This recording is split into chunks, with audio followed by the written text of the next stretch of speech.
To create various options using pressure setting, let's opt for Settings Pressure Setting option.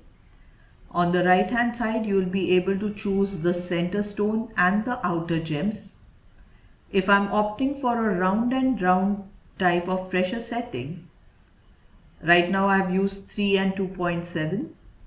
Accordingly, a 3 mm for the center stone and 2.7 mm for the outside stones has been created. What are the different options out here? Let's understand.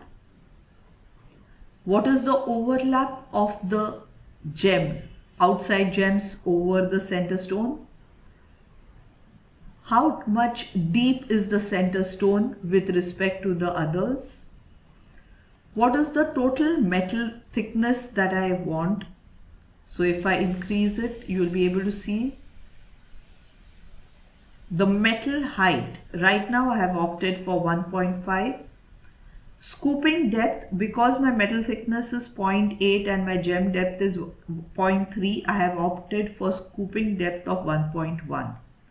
If I increase it, you will be able to see how it affects.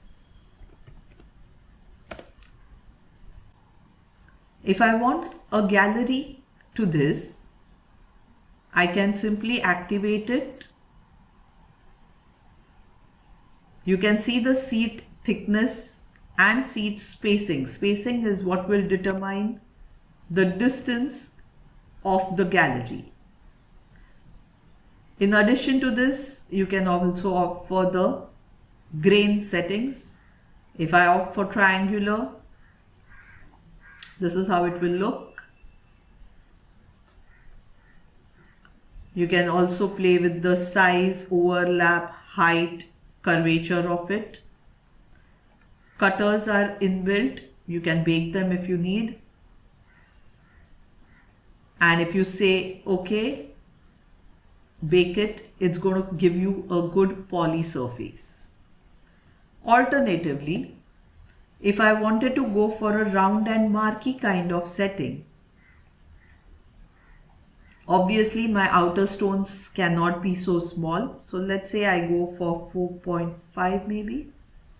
Yes, with all the other parameters intact, you will be able to create a pressure setting with round and marquee.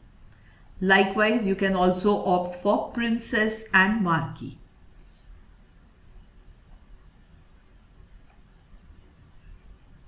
The total gems that are in the design will be displayed out here. Let's just move this aside. If I also bring in the earlier gems, you will be able to see the total gem caratage now given.